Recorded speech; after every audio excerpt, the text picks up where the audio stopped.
Le deuxième texte est dans Job, chapitre 1, versets 1 à 12. Job, chapitre 1, verset 1 à 12. Il y avait dans le pays d'Uz un homme qui s'appelait Job. Et cet homme était intègre et droit. Il craignait Dieu et s'est détourné du mal. Il y naquit 7 fils et 3 filles. Il possédait 7000 brebis, 3000 chameaux, 500 paires de bœufs, 500 ânesses et un très grand nombre de serviteurs. Et cet homme était le plus considérable de tous les fils de l'Orient. Ses fils allaient les uns chez les autres et donnaient tour à tour un festin. Et ils invitaient leurs 3 sœurs à manger et à boire avec eux. Et quand les jours des festins étaient passés, Job appelait et sanctifiait ses fils. Puis il s'élevait de bon matin et offrait pour chacun d'eux un holocauste. Car Job disait, peut-être mes fils ont-ils péché et ont-ils offensé Dieu dans leur cœur. C'est ainsi que Job avait coutume d'agir. Or, les fils de Dieu vinrent un jour se présenter devant l'Éternel et Satan va aussi au milieu d'eux. L'Éternel dit à Satan, d'où viens-tu? Satan répondit à l'Éternel, de parcourir la terre et de m'y promener. L'Éternel dit à Satan, as-tu remarqué mon serviteur Job? Il n'y a personne comme lui sur la terre. C'est un homme intègre et droit, craignant Dieu et se détournant du mal. Et Satan répondit à l'Éternel, est-ce d'une manière désintéressée que Job craint Dieu? Ne l'as-tu pas protégé, lui, sa maison et tout ce qui est à lui? Tu as béni l'œuvre de ses mains et ses troupeaux couvrent le pays. Mais étends ta main, touche à tout ce qui lui appartient. Et je suis sûr qu'il te maudira en face. L'Éternel dit à Satan, voici tout ce qui lui appartient. Je te les livre. Seulement, ne porte pas la main sur lui. Et Satan se retira de devant la face de l'Éternel. Hier, je nous ai fait comprendre le but de ce séminaire. On voudrait comprendre comment utiliser notre mandat de chasser les démons. On voudrait aussi comprendre s'il existe réellement un lien entre le fait que les gens soient délivrés et le fait que la société soit transformée.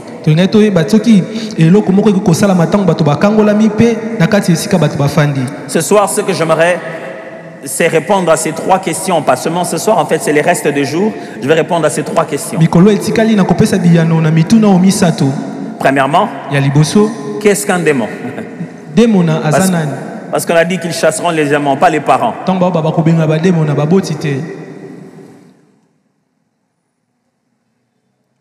Et deuxièmement, comment opère-t-il?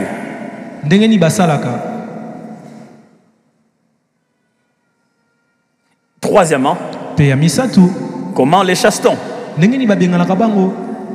Si j'ai réussi à répondre à ces 3 questions, ce séminaire aura atteint son but.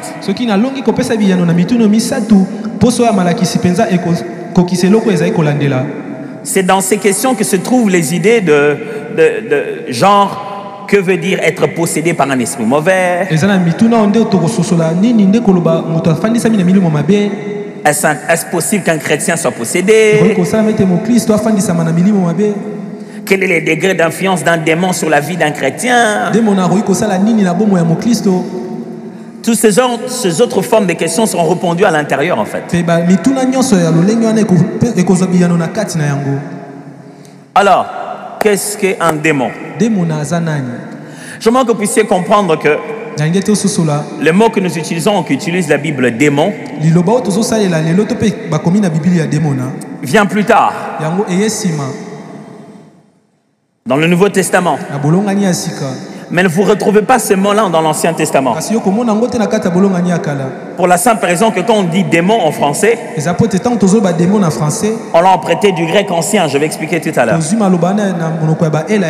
Mais depuis longtemps, même dans l'Ancien Testament, vous voyez beaucoup de manifestations des esprits mauvais. Il y a plein d'allusions faites des esprits mauvais qui opèrent depuis l'Ancien Testament. Mais à l'époque, on ne leur donnait pas ce nom propre-là. Ce nom-là, on les appelait pas démons.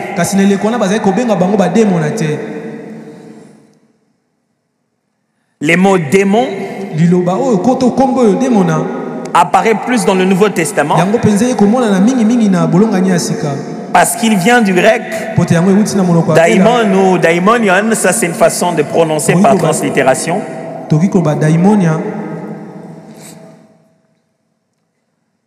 Qui est un terme qui commence à être utilisé beaucoup dans la littérature grecque de l'époque. Des grands philosophes comme Aristote et Platon se mettent à utiliser ce mot-là. Daimon, pour parler d'une influence, d'une sorte de muse, une sorte de mi-dieu, mi-homme,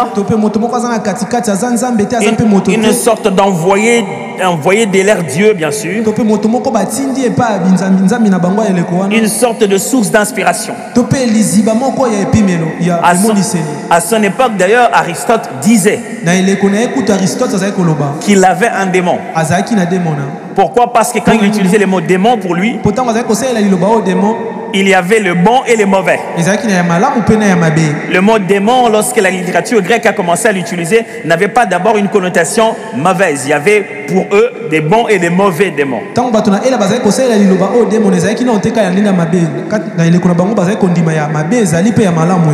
Mais un peu plus tard, ce mot a commencé à désigner en particulier seulement ces esprits maléfiques.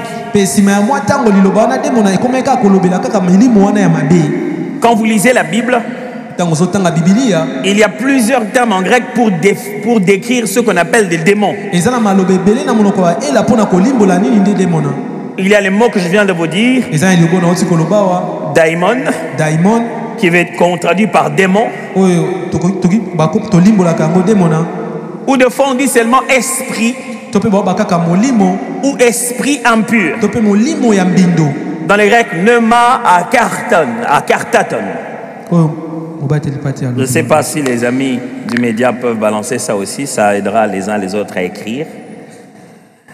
Alors, deux fois, vous trouvez le mot donc esprit impur, pneuma akartaton, akatarton. Vous avez aussi le mot mauvais esprit ou pneuma poneron. Mauvais esprit. Mais vous avez aussi des fois le mot au pluriel. Pneumata plana pour dire esprit trompeur. Esprit trompeur. Ou vous avez simplement aussi le pluriel qui fait pneumata daimonon, c'est-à-dire esprit démoniaque. Ce qu'on appelle un démon, c'est un esprit au service de Satan pour induire les hommes dans les péchés, afin qu'ils s'attirent les malédictions de Dieu.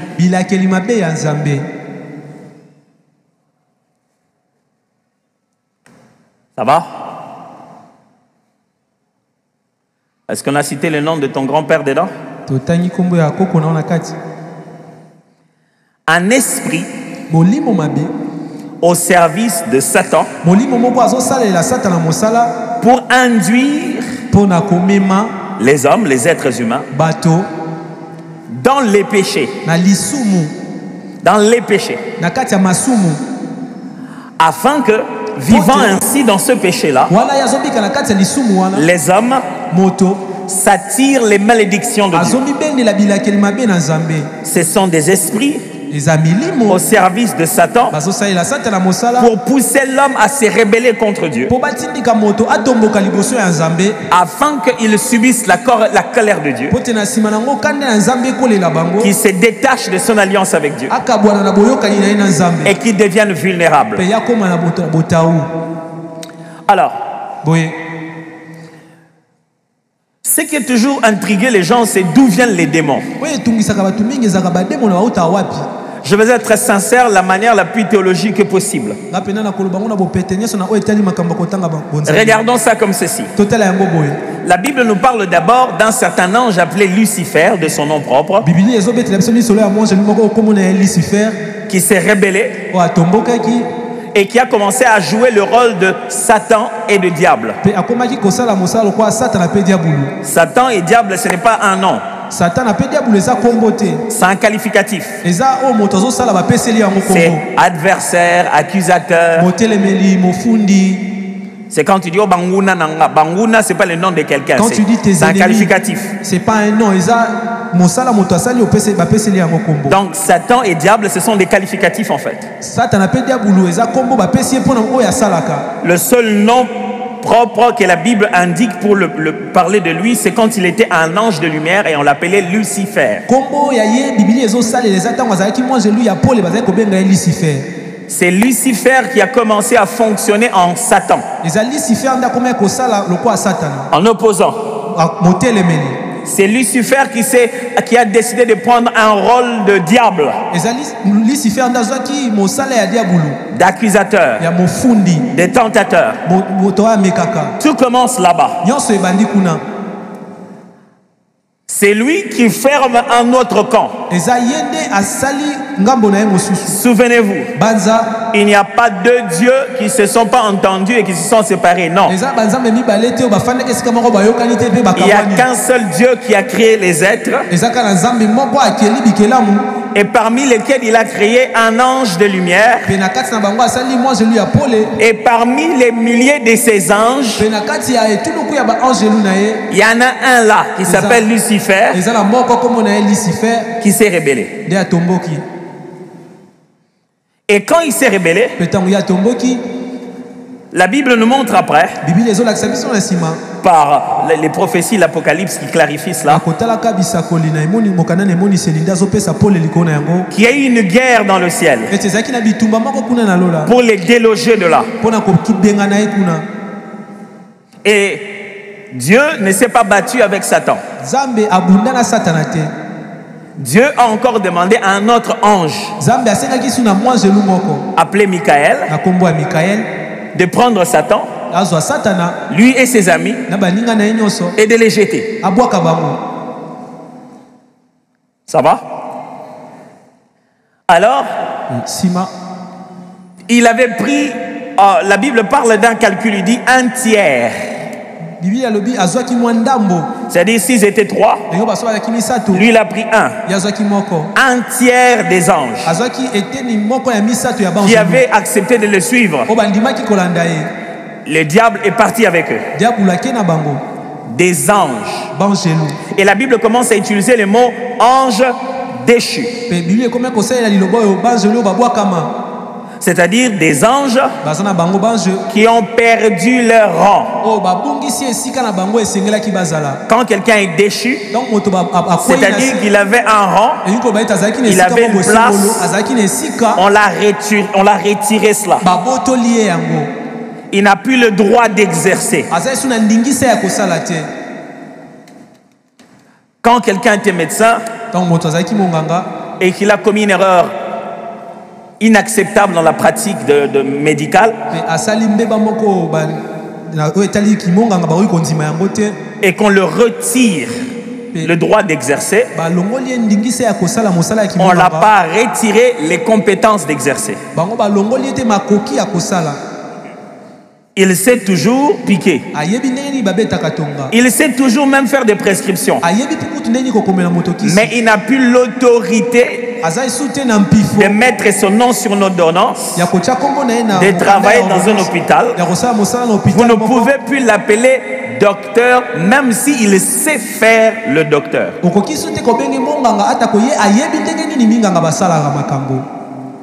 Est-ce que c'est compris ça? Donc ces anges sont déchus. Maintenant, quand vous lisez dans la Bible, vous ne voyez pas là où les démons commencent. Pourquoi? Parce que il y a un sérieux problème. On aime simplement dire les démons, ils viennent là-bas avec les anges déchus. Mais il reste des questions très pertinentes concernant le fait de croire que les démons sont des anges déchus.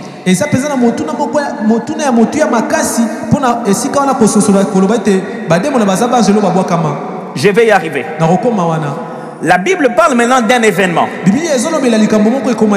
où les anges, souvenez-vous, ils ont la capacité de se transformer en un être humain et dans le corps de l'être humain d'aller satisfaire leurs désirs avec les femmes des humains.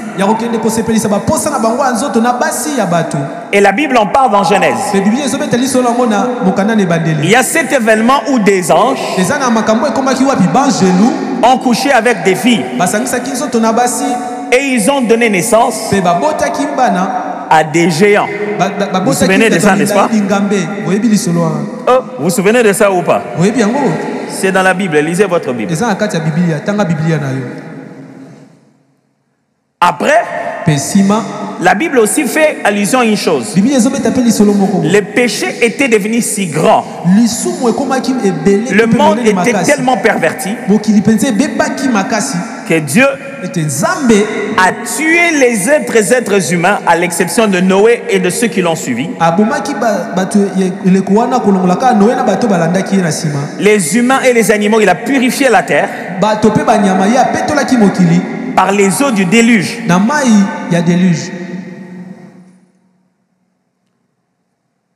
Et donc un grand nombre d'êtres humains sont morts. Alors, quand la Bible parle des démons, on voit que les démons aiment rester dans un corps. Les textes que je viens de vous lire, les démons négocient avec Jésus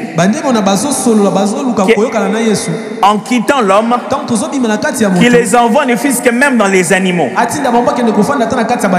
Les démons aiment habiter un corps et ils vivent l'expérience de leur désir à travers le corps de la personne en qui ils habitent. Or, un ange n'a pas besoin d'un autre corps pour vivre ses besoins.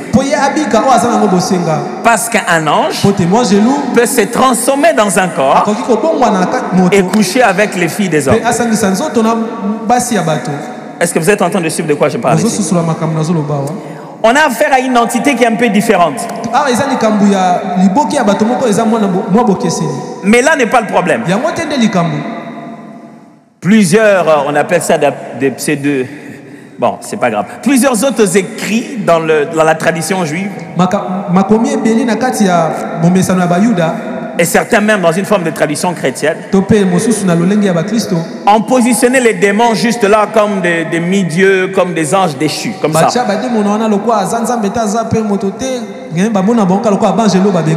Mais certains aiment croire que les esprits des gens qui sont morts à l'époque de Noé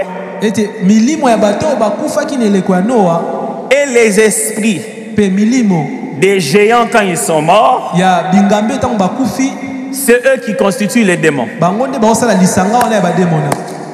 Mais mes amis, ce sont que des histoires. Personne ne peut vraiment te dire les démons viennent vraiment où. Mais quelqu'un peut te dire comment on chasse les démons. Vous me suivez très bien? Ce n'est pas votre capacité à connaître la précision de l'origine d'un démon qui vous rendra capable de les chasser. Et j'aimerais préciser, les esprits impurs, il n'y en a pas que dans la foi chrétienne. Ce ne sont pas les chrétiens qui ont inventé l'histoire des démons. En islam, il y a aussi des esprits considérés malveillants, qu'on appelle des djinns. Dans d'autres religions, ils ont aussi des esprits qui considèrent malveillants, qu'ils donnent leur nom comme ils veulent.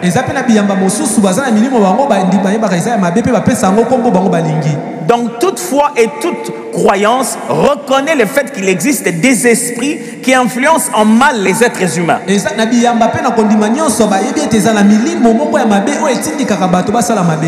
Nous, on les appelle démons parce qu'au moment où la Bible était écrite dans le Nouveau Testament, pendant le ministère de Jésus, les gens parlaient le grec.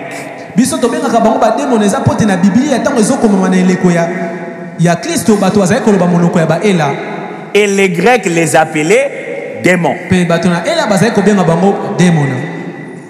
Ça va? C'est clair? Il est possible que chez nous, dans nos cultures, avant la Bible, on avait d'autres noms pour ça. Est-ce qu'on a un nom purement culturel sur les esprits mauvais?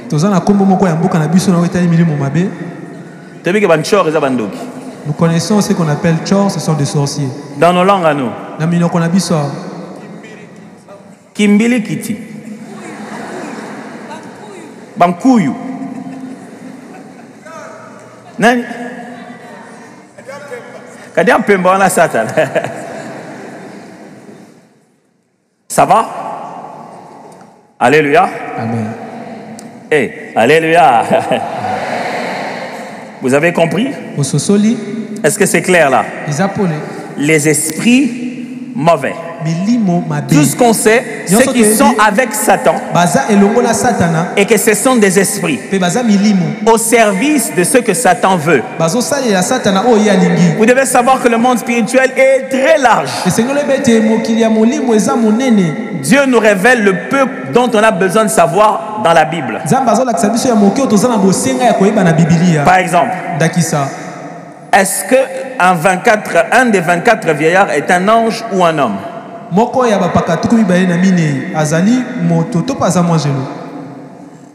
Les 4 êtres vivants sont des anges ou des hommes?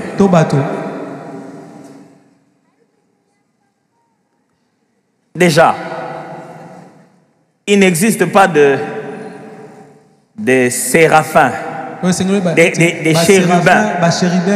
Un chérubin n'existe pas. Chérubim, c'est un nom en hébreu pour parler d'une race angélique. C'est au pluriel. Les mots, quand il y a le suffixe im, c'est déjà au pluriel.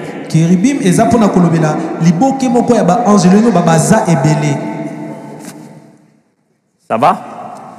C'est pourquoi le mot doit toujours être au pluriel. Donc spirituellement, il y a plein de choses.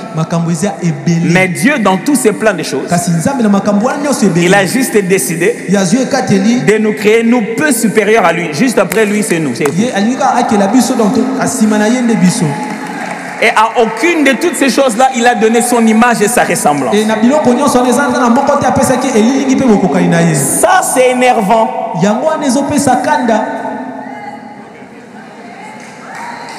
Tu vois, les gens, ils sont géants. Ils sont en esprit, ils te voient toi faire des bêtises. Dieu. Bah, oh, yo pesa, ceci. C'est eux ton image.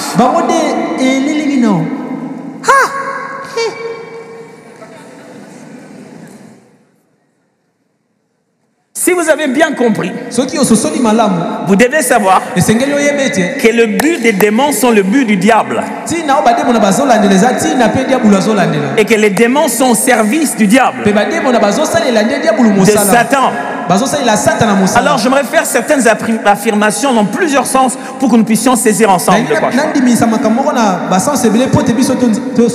Premièrement, la première chose que Satan combat en toi, c'est l'image de Dieu qui se renforce par la transformation du caractère.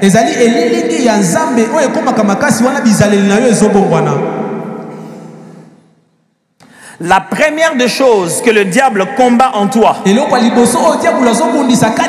c'est l'image de Dieu qui se transforme tous les jours, qui s'améliore en toi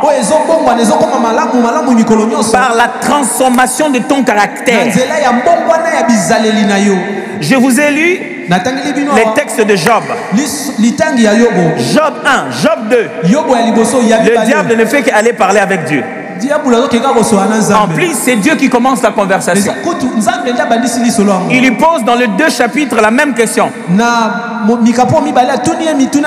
moko. D'où viens-tu, Satan? Atunya mituna mibale outi wapi Satana. Et comme tout bon Satan qui se respecte, Lokwa Satana nyonso amito saka. il ne donne pas des réponses claires. Apesi pene ya no ya pour le penatier. Je viens de parcourir la terre. Oh mon cher, où tu vas?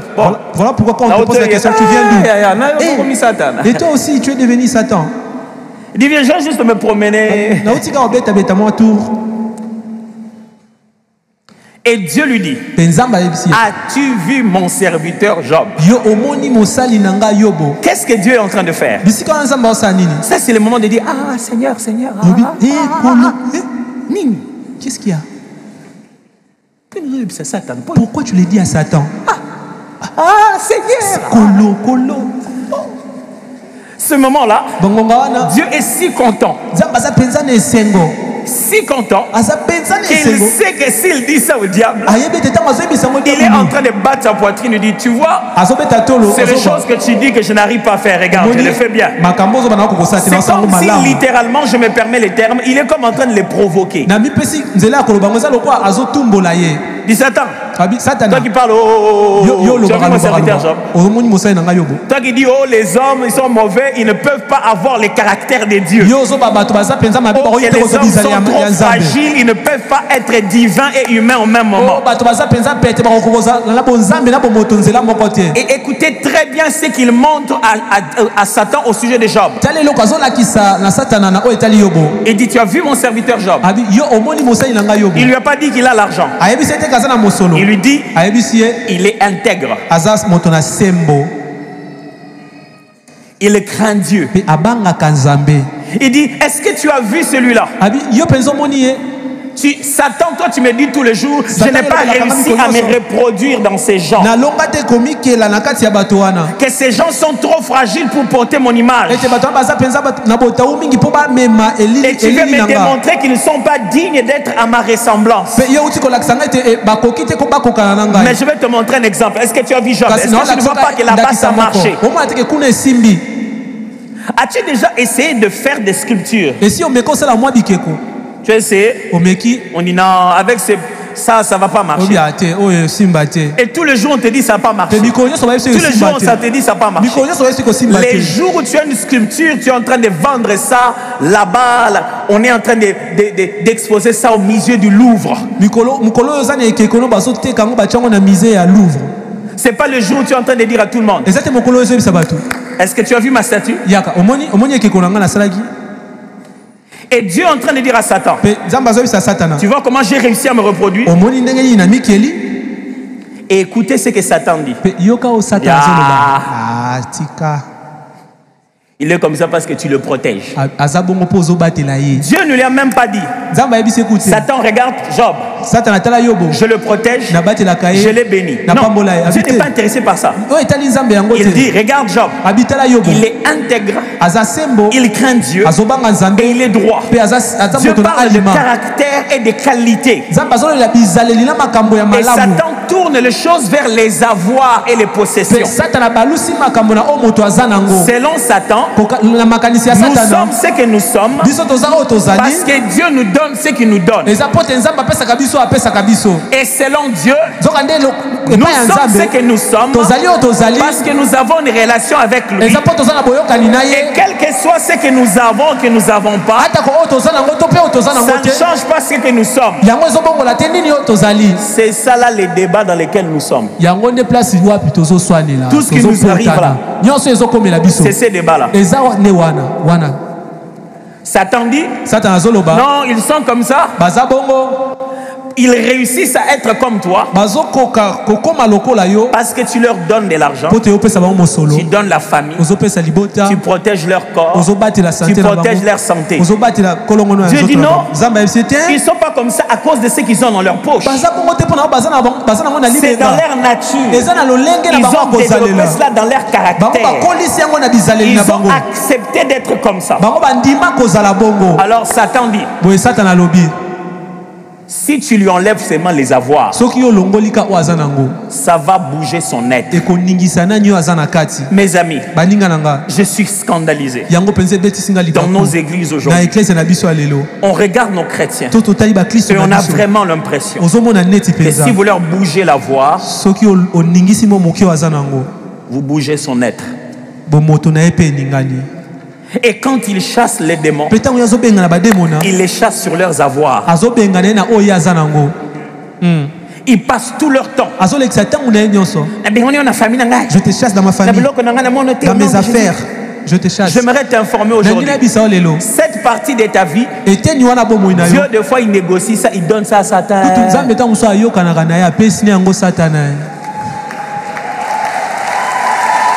Ah, je crois que je viens de scandaliser quelqu'un. Tu vois cette partie de ta vie, la famille, les enfants, la nourriture, les manger, même le corps. C'est une partie que Dieu, de fois, il donne ça à Satan pour lui prouver que tu es véritablement un enfant de Dieu. Maintenant, écoute bien.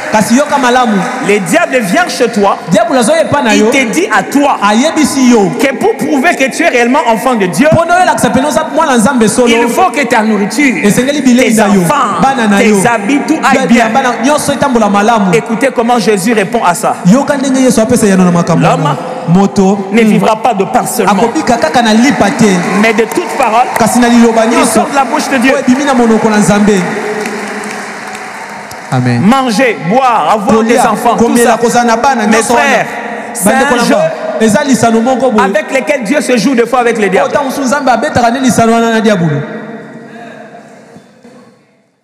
On n'est pas pauvre ici, mes frères. Pas dans les poches. Pour être pauvre, on doit l'être en esprit, on doit l'être dans le cœur.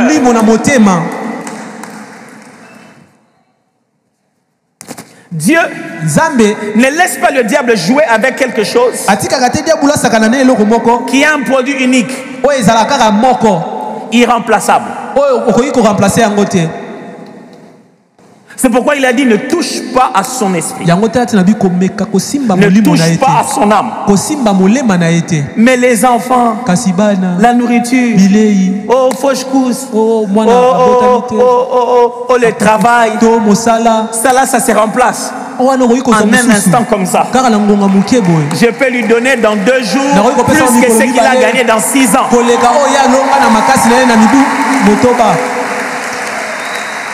Et vous savez quoi? Nous on fait que poursuivre les démons dans nos choses, dans nos avoirs. N'allez pas là-bas. Ce n'est pas pour ça que tu as reçu l'exousia.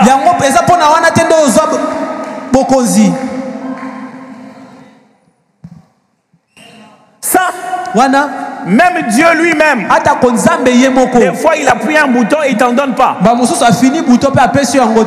Les avoirs sont des tests de caractère. Ils n'existent que pour former ton être. Et je suis en train de vous choquer grave. Et là où je suis, je vois comment je vous choque. Pasteur, tu veux dire quoi? Moi, un enfant de Dieu, je suis la tête et non la queue. Je peux vraiment manquer l'argent du loyer. Tu peux même manquer ça pendant 2 ans et tu dors dehors.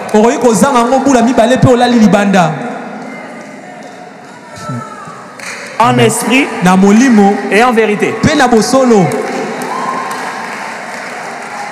Mais pendant ces 2 ans-là, tu as pris les caractères du pardon. Pendant ces 2 ans-là, tu as pris que l'argent c'est rien. On n'a pas besoin de s'enorgueillir.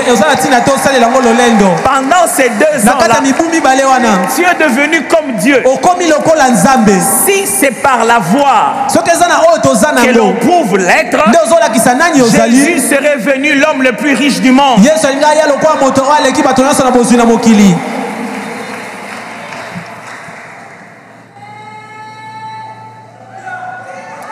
Quand Jésus est venu sur la terre pour être l'exemple réel de l'homme selon Dieu, l'image la plus forte qu'il a faite, l'image la plus forte à l'entrée dans l'univers. Il ne s'est pas préoccupé des avoirs. Il s'est même arrangé de ne pas naître à la maison. Mais pendant qu'il naissait dans l'étable, son étoile brillait tellement à des distances incroyables. J'aimerais dire à quelqu'un qu'il touche à manger, qu'il touche à boire, qu'il touche au mariage, qu'il touche à santé, mais qu'il ne touche pas ton esprit. J'aimerais dire à quelqu'un qu'il touche à ton poste ici, qu'il touche à ton poste là-bas, mais qu'il touche ton esprit. Je touche pas ton esprit. À comprendre. Ils ont touché dans le corps, mais ils n'ont pas touché l'esprit.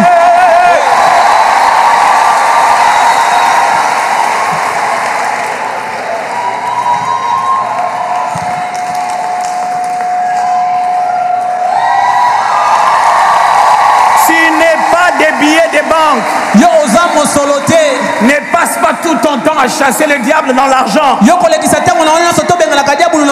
Passe ton temps à te concentrer sur la leçon que Dieu utilise derrière le diable.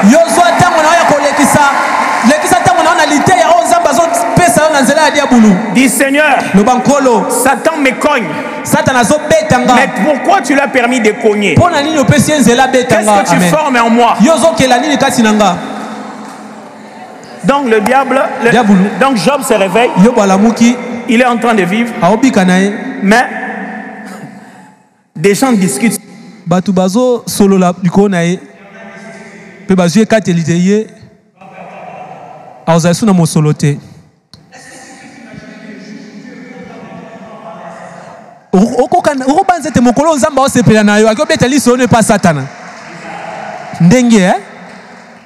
Non, il est trop fort. Satan, viens.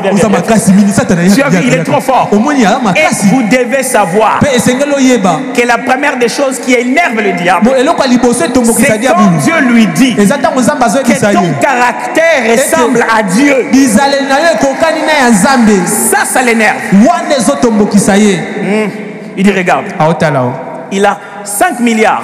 5 milliards. Mais tu ne le verras pas dans les boîtes, dans les trucs bizarres.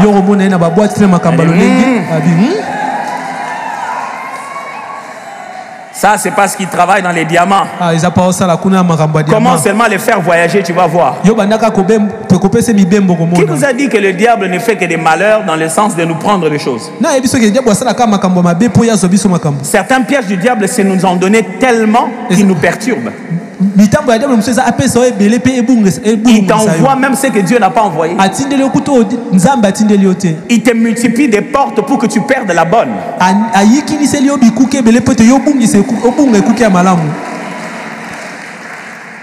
Est-ce que vous êtes toujours avec moi?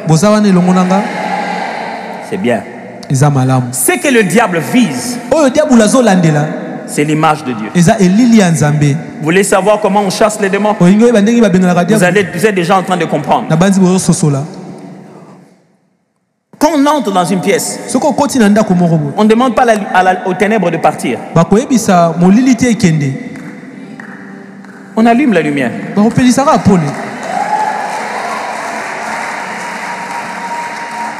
Regardez.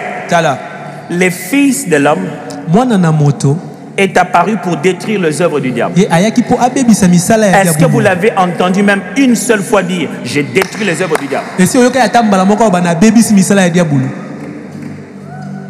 Est-ce que vous l'avez même entendu enseigner comment détruire les œuvres du diable?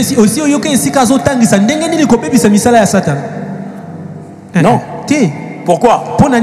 Parce qu'il sait que pour destituer le diable, il faut instituer. Parce que vous ne pouvez pas laisser un vide. Il était en train d'apprendre comment faire venir un royaume pour qu'un autre puisse être paralysé. Tu veux commencer à chasser les diables? Va fermer les portes. On ne chasse pas le diable, on vient comme ça, Satan, sort. Et c'est tout. Non. On vient en tenant la porte.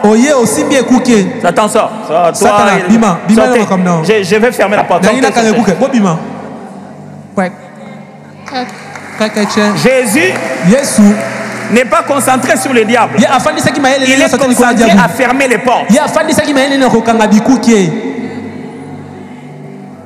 Tu vois, quand tu vas fermer la porte le soir, c'est les portes que tu veux fermer. Mais c'est là que tu te rends compte que ma papa est dans l'Ibanga. Nos babous sont encore à l'extérieur. On risque de le voler. Ils ont laissé le brazos à la maison. C'est parce que tu t'en vas fermer la porte que tu organises des événements autour de ça. Tu veux bouter les diables hors de ta vie. Commence à développer les caractères de Christ. Plus Jésus commence à prendre place. Écoutez-moi, il y a des conversations que tu ne peux même pas avoir avec Satan. Il y a des prières, quand tu le fais, les diables rient. Au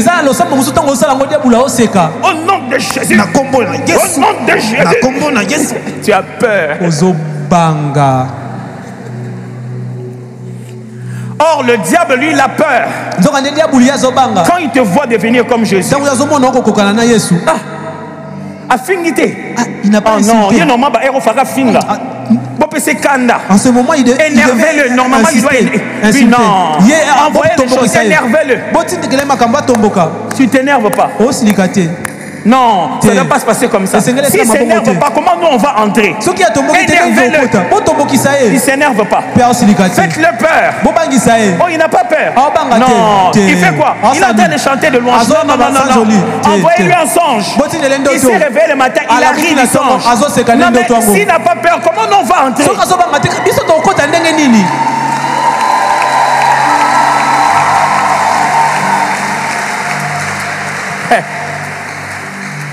Commence à être transformé. Toi, et tu vas délivrer ta famille. Suivez-moi bien. Je suis en train de reformuler ce que Jésus a dit. C'est que Paul a dit. Crois au Seigneur Jésus et tu seras sauvé, toi et ta famille. Ça n'avait pas dit entre en délivrance jusqu'en les profondeurs de la mer et tu sauveras toute ta famille. Non.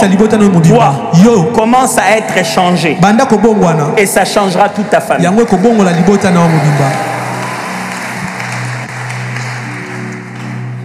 Ce que le diable vise fondamentalement, mes amis,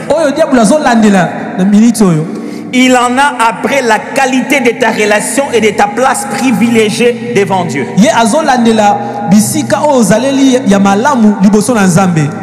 savez, dans la vie de foi, j'ai déjà rencontré des frères. Il veut à peine se marier. Une semaine, 2 semaines avant son mariage, vous voyez une jeune fille apparaître de quelque part. Vous voyez une jeune fille apparaître de quelque part. Pasteur, j'aimerais seulement vous dire, le frère un tel et moi, on a couché ensemble plusieurs fois.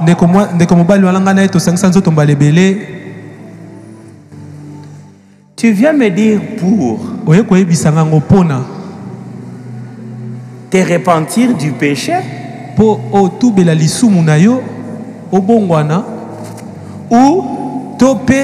parce que ce n'est pas toi qu'il va épouser, tu veux lui donner un coup de grâce. S'il ne m'épouse pas moi, l'église doit savoir. Donc si on t'épousait toi, tu n'allais pas nous dire. Vous voyez ces habitudes-là? Le diable en a aussi. Il dit, si moi j'ai perdu les rangs, eux, ils ne peuvent plus continuer à être privilégiés comme ça avec Dieu. Moi, je me tenais devant le Seigneur. Je chantais. La Bible dit, il était même constitué des instruments de musique. Le diable, quand il s'est tenu lui-même, il était formé des instruments. La louange est une chose que Dieu seul consomme. Alors, amener la louange à Dieu, c'est avoir une relation privilégiée. Et lui, il a été ôté de là. Et on t'a placé, toi qui chantes si mal.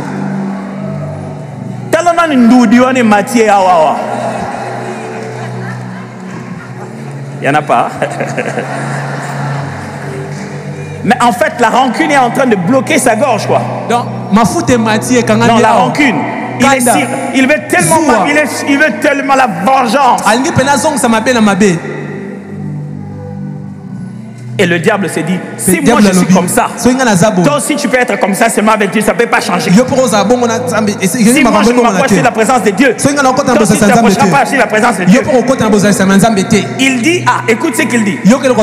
Si tu prends tous ces biens, le diable est en train de prophétiser à Dieu. Il dit, tu verras comment Job va te maudire. Il va non seulement quitter l'étape de te haïr, c'est comme s'il était quinois. Il dit, si tu récupères tous les biens de Job, il va te manquer du respect. Si tu veux que Job te manque du respect, récupère tous ses biens. Quand le diable s'empresse sur ta santé, s'empresse dans ta famille, il te pousse à manquer Dieu. De plusieurs manières. Ce n'est pas que tu te lèveras nécessairement pour dire Seigneur. Mais tu commences les mêmes choses pour lesquelles Dieu frappait le peuple d'Israël dans les déserts. Le peuple d'Israël murmura après Moïse. C'est que toi tu fais, quand les gens faisaient ça dans les déserts, ils étaient frappés de serpents qui commençaient à les mordre.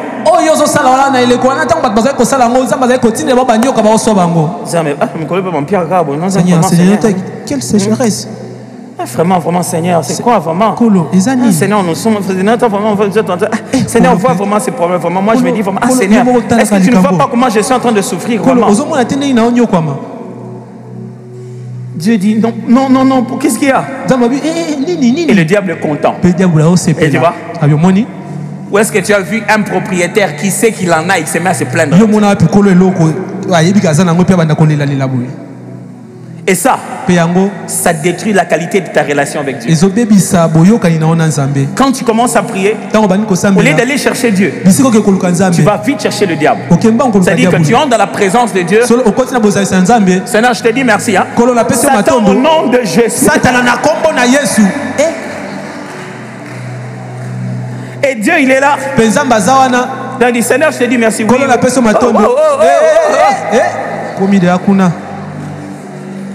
5 minutes d'action de grâce. 2 heures de combat. Tu t'es pas avec qui? Tu t'es pas avec qui?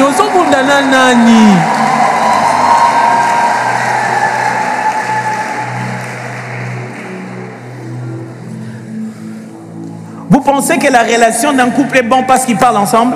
Non, ils peuvent passer 4 heures du temps. Ils parlent de quoi? Des enfants, des factures, des minervales. Ils sont même en train de calomnier des gens.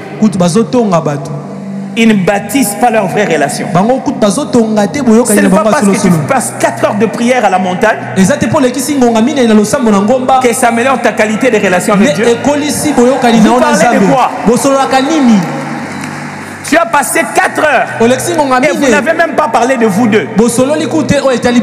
Tu es sorti d'une retraite et le Seigneur n'a même pas pointé un objet de ton caractère qui doit être amélioré. Tu viens rempli de prophéties et tu as augmenté ton degré d'impolitesse.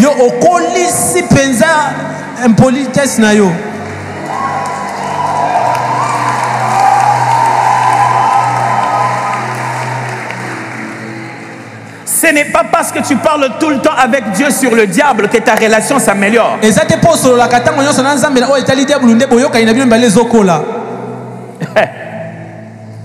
Mais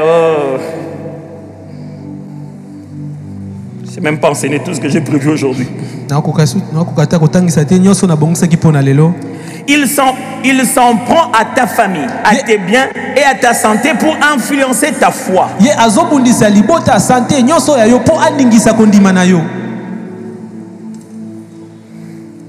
Quand le diable s'en prend à ta famille, il s'en prend à ta santé, C'est pour influencer ta foi, ta confiance en Dieu. Il a commencé par la famille. Les enfants de Job sont morts. Les animaux de Job sont morts. Les biens de Job sont complètement par terre, brûlés. Mais Job n'a pas failli. Dieu lui dit encore, tu as vu Job? Si Job savait, je suis sûr qu'il allait dire, Seigneur, Seigneur, tout ça, c'est toi qui me cherches ça. Dieu lui dit, tu vois, il est toujours bien. Alors le diable lui dit, ah, os pour os. Si je l'avais touché dans son corps, il t'aurait déjà maudit. Dieu dit, vas-y, touche même le corps. Incroyable.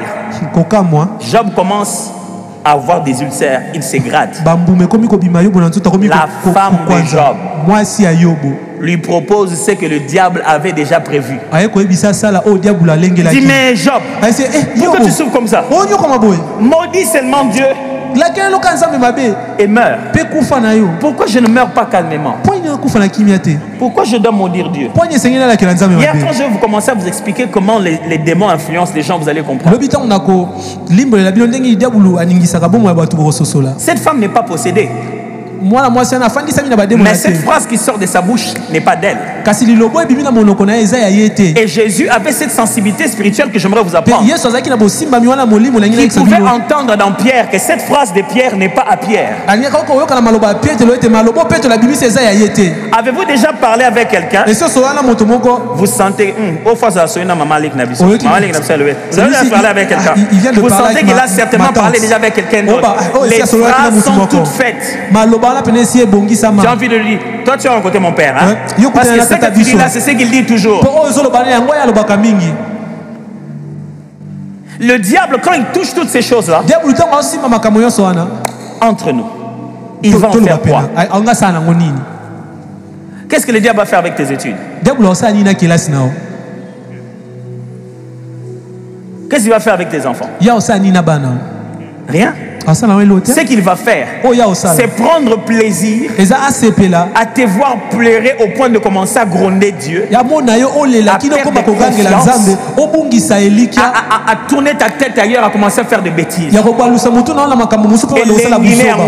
C'est ce qui lui fait plaisir. Mais des fois, Dieu accepte de laisser le diable prendre ce qu'il menaçait. Pour prouver que tu es devenu tellement mature que ça ne t'affecte pas. Ce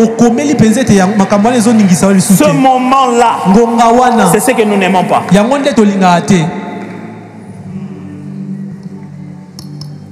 Nous les chrétiens d'aujourd'hui, mes amis, nous sommes devenus si peureux. Nous avons tellement peur du diable. Vous savez, imaginez-vous que quelqu'un sait. Vous savez, à l'époque, il y avait je connais des amis qui jouaient comme ça avec une dame. Chaque fois qu'elle entendait des miaulements, elle se met à prier. Alors des jeunes commençaient à passer derrière sa chambre.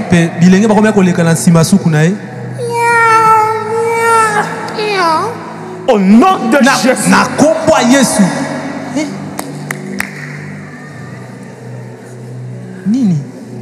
Quand ça nom de Jésus, pense à Jésus. Les chats commencent à miauler. Qu'est-ce qu'il doit faire? Frère, comment avez-vous commencé à croire les choses que les gens qui sont sortis de la sorcellerie et de l'occultisme vous ont dit? Est-ce que vous n'avez pas l'impression que leurs témoignages n'ont fait que gonfler la grandeur de Satan? Qui vous a dit que Satan leur disait la vérité? Le diable ne sait pas dire la vérité. Ok. Je vais vous expliquer ça. Vous croyez que quand le diable rassemble les sorciers dans le monde des ténèbres, il leur raconte l'histoire de la croix. Il leur dit que c'est lui le perdant. Il leur raconte qu'il a été humilié. Il leur raconte que nous avons celui qui est plus puissant dans le monde. Comment tu peux passer toute ta foi et ta théologie sur base des choses que quelqu'un dit sincèrement? Il dit sincèrement des choses qu'on lui a menti. Miaou. Un chat. Signol. Sorcellerie. Et du coup, nom de Jésus. Je chasse. Là. Dors, mon ami. Dors calmement. Tu sais pourquoi tu fais ça? Parce qu'il semblerait que quelqu'un qui s'est converti vous a dit que les chats là c'était eux. Tu n'aurais jamais entendu parler d'un quelconque soi-disant témoignage. Tu n'aurais pas encore fait monter cette peur. Mes frères, le diable, il ne peut pas dire la vérité. Il ne sait pas dire la vérité. Même les bras droits du diable, avec qui il marche avec lui comme ça, il lui ment.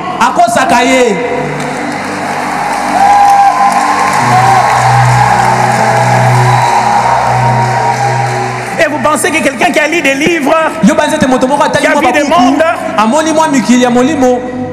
on va là-bas lui dire. Imaginez, première leçon à l'école de Satan. Il se présente comment? Moi je suis Satan de la Bible. Vous êtes sûr qu'il leur dit ça?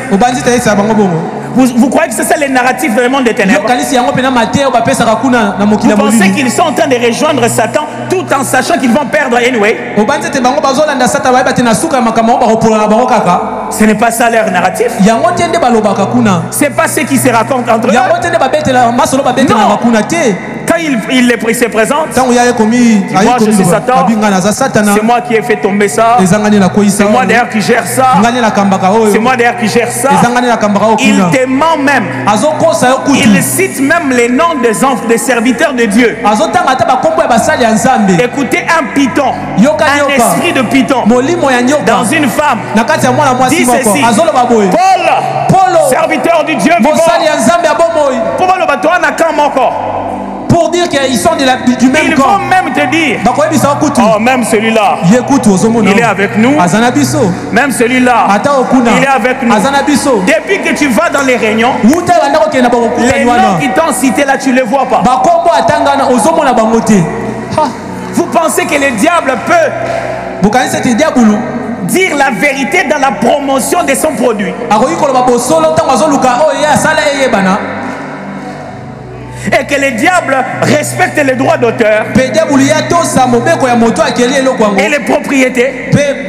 Et il va citer seulement les noms des gens qui sont avec lui. Il est diable. Je sais pas. Il est diable.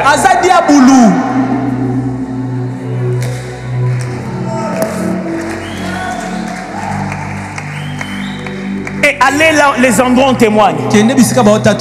La peur monte. Mes amis, vous savez, quand nous allons avec Jésus, il nous met derrière. Il dit: sois avec moi. N'aie pas peur. Quand on avance, les chiens commencent à aboyer. Il te dit: moi j'ai peur du chien. Tu commences à... Tu commences. Et il commence. Il te tient par des... J'ai peur du chien. Je t'avais dit, n'aie pas peur. Est-ce que j'avais dit que le chien ne va pas aboyer? Est-ce que j'avais dit que le chien est petit?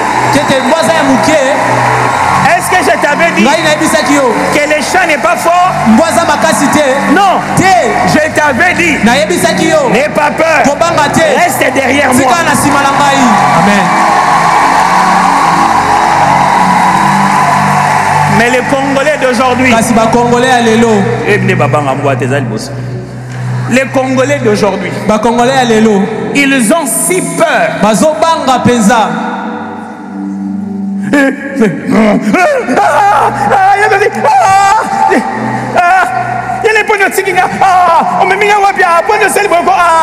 Il commence même à condamner. Il dit reste calme. Pourquoi tu m'as fait ça? Pourquoi tu m'as mené jusqu'ici? En bon congolais. Congolais à solo. Des fois même il fuit. Et il s'expose. Mes frères, il va gronder, il va crier, il ne va rien faire. Il va crier, il va s'agiter, tu vas entendre, ton cœur va bouger, tes jambes vont trembler, mais marche derrière Jésus de Nazareth. C'est derrière Jésus de Nazareth. Amen.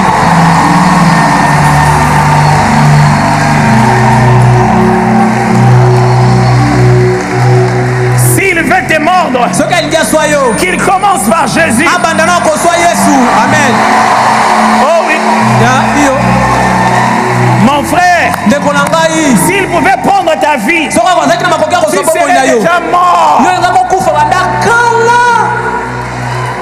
Le diable qui veut détruire la vie des gens, s'il pouvait lui-même seulement commencer à faire ça, on ne serait pas là tous.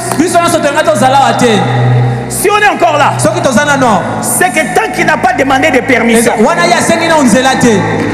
Dieu ne lui donne pas. Tant que cela ne sert pas à renforcer notre caractère, Dieu ne lui donne pas. Et s'il vient de force, nous avons l'exousia pour pouvoir les reculer jusqu'à Amen. Ne quitte pas. N'abandonne pas celui qui t'a rassure. N'aie pas tellement peur que tu essaies de faire ça à ta manière. Pasteur, comment on va faire des prières? Je dois prendre des prières. Si tu pries tout seul, tu fais ça seul, il va te bouffer. Après 40 jours de prière, tu as l'impression que le problème est devenu plus fort. Quelquefois, la solution n'est même pas dans la prière. Même pas. Quelquefois, la solution, c'est juste prendre tes enfants, vous sortez, vous vous promenez, vous mangez dans un resto. Quand vous rentrez à la maison, tu dis vous êtes mes enfants, vous êtes dans mon alliance. Le Dieu que je sers vous protège partout où vous allez. Est-ce que vous m'avez entendu? Oui papa. Est-ce que vous m'avez entendu? Oui maman. Et la nuit, quand les diables viennent les déranger, tu les as donné l'arme. Les matins, il dit papa, maman, j'ai vu le monsieur là. Quand il est venu la nuit, je lui ai dit, notre maman avait dit. Ça ne veut pas que quand tu auras beau prier pour lui, pour cet enfant, mais tu ne l'as pas sémé dans lui la parole de vérité, comment il va se battre dans le songe? Ça ne demande pas 40 jours, ça demande 5 minutes de le débriefer sur sa nature. Mes frères, certaines prières que les gens font aujourd'hui, c'est les diables qui les amènent à ça. Si beaucoup de prières déloger Satan, c'est qu'il n'y a plus même un nombre de Satan au Congo.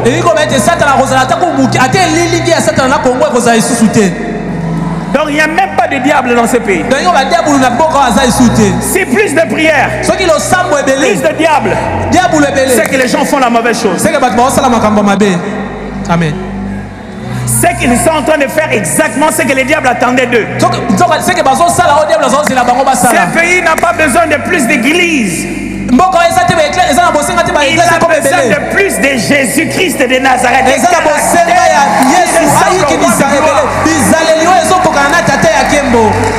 Mes frères, vous êtes comme Jésus. Vraiment.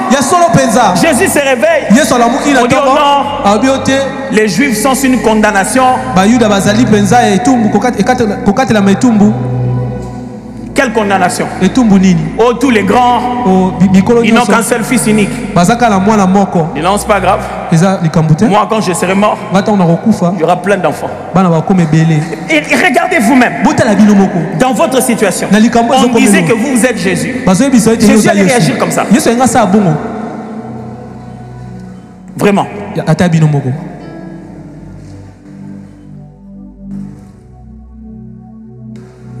Entre nous, pourquoi vous avez peur? Pourquoi vous avez peur? La peur vous fait agir déjà. Elle te fait sortir derrière là où il y a la protection. La peur t'expose. N'aie pas peur. Je n'ai pas dit que tu trembleras pas. Tremble. Mais dans ta bouche, même quand tu traverses la vallée de l'ombre de la mort,